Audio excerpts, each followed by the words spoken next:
Представьте себе, вы князь Михаил Ярославич Тверской, на дворе 1318 год.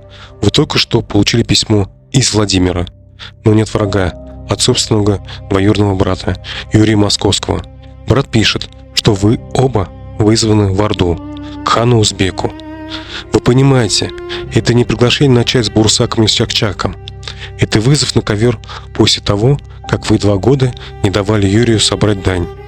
У вас есть 2 недели, чтобы собрать подарки, выбрать 50 верных дружинников и проехать 2000 километров до ставки хана в низовьях Волги.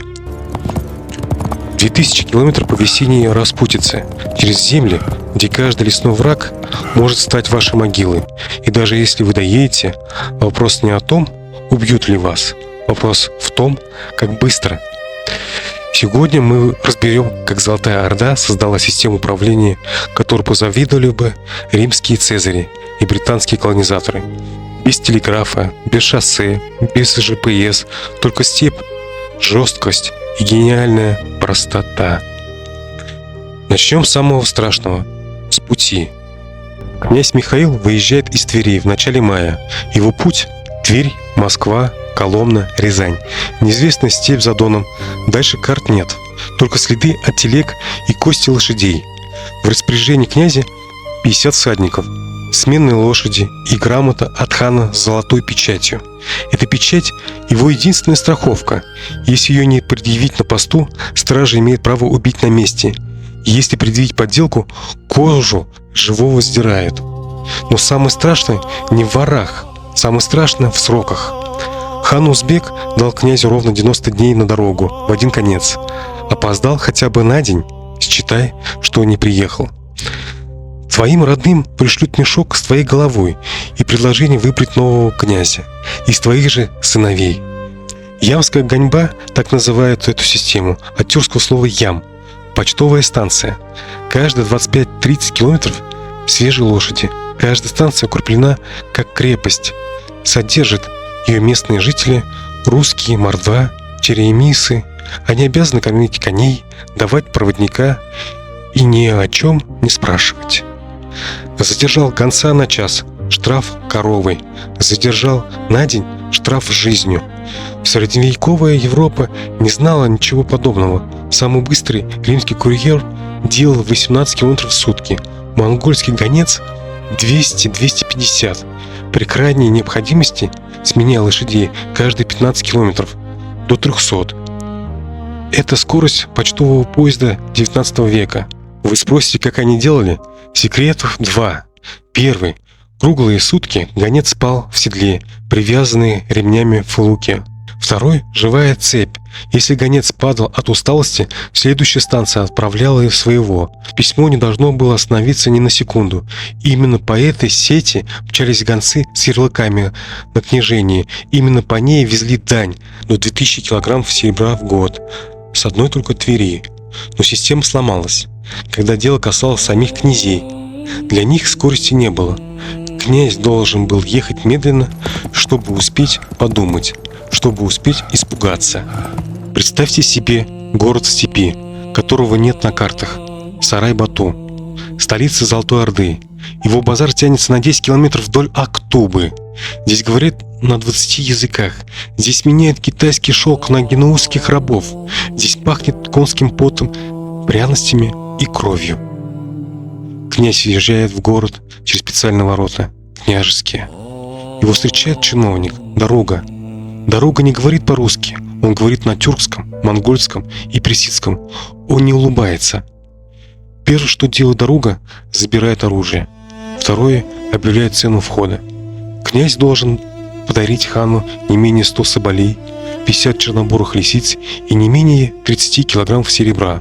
Если подарок мал, князь ждет в очереди месяц. Если велик, принимают через 3 дня. Очередь – это отдельный круг ада. В ставке хана одновременно живут до 20 князей. Каждый ждет, когда хан соизволит его заметить. Каждый боится, что его отравят конкуренты. Каждый платит охране из собственного кармана.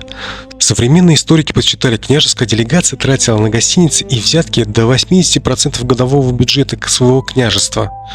Налоги целого города уходили не на дороги и не на армию, а на подношение чужим чиновникам. Но самая страшная часть не в деньгах. Самое страшное в ритуале. Вы входите в шатер хана. Ханузбек сидит на подушках из парчи. В его руке золотая пайдза, пластина, дающая власть. Рядом с ним два человека, которые решают вашу судьбу. Первый – это визирь. Он читает донесения ваших врагов. Юрий Московский уже прислал своих людей.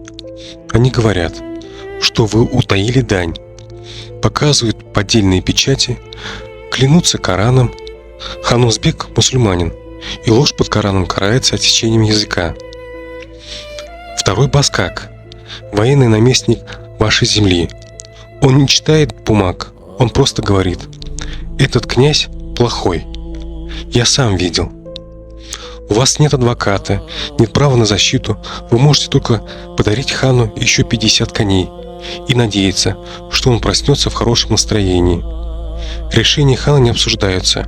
Если он дает ярлык, вы целуете печать и увозите грамоту, которая делает вас великим князем.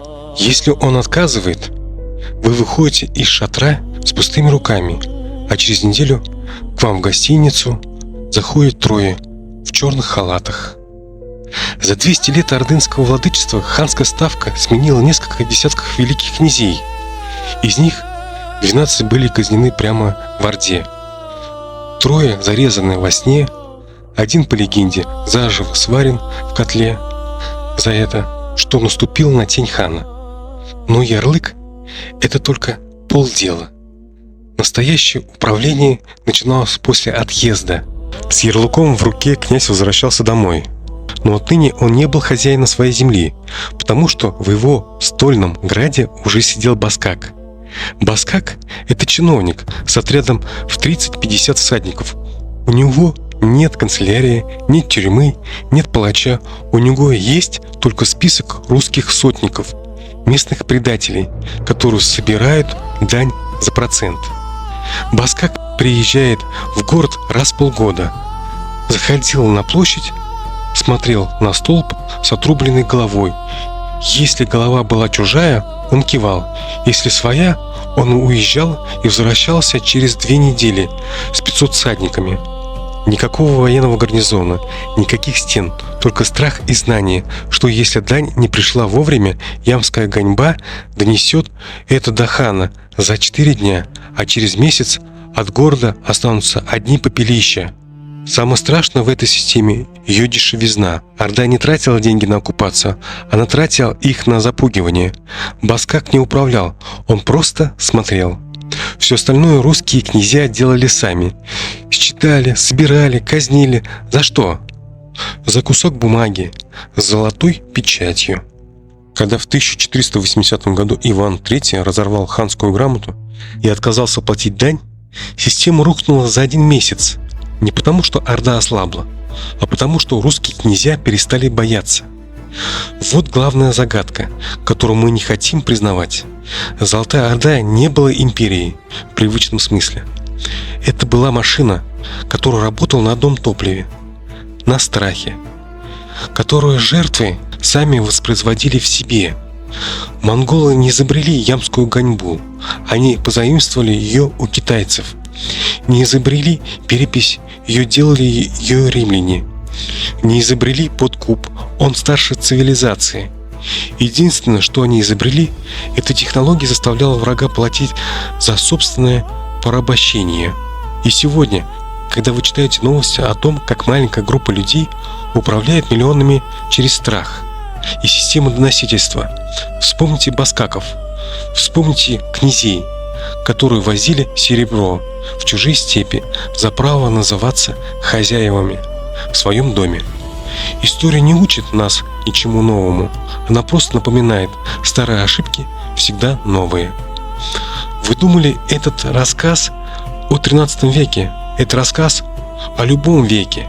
Подпишитесь, если хотите копать туда, где учебники заканчиваются. Напишите в комментариях, как вы думаете, почему русские летописи не проклинали баскаков, а боялись, даже называли их именами. Мы прошли путь от Твери до ставки хана, увидели, как 50 всадников управляли миллионным населением и поняли главное – система всегда сильнее человека, но страх перед системой – это выбор самого человека. А теперь представьте себя на месте князя Михаила, весна 1318 года. Вы выезжаете из ворот. Ваш сын смотрит вам вслед и не плачет, потому что знает, вы не вернетесь, и он прав. Через 3 месяца Михаил Тверской будет казнен в Орде. Его тело привезут домой через год, без головы. Вот так работают империи. Империи не строят города, они строят кладбища и называют их миром.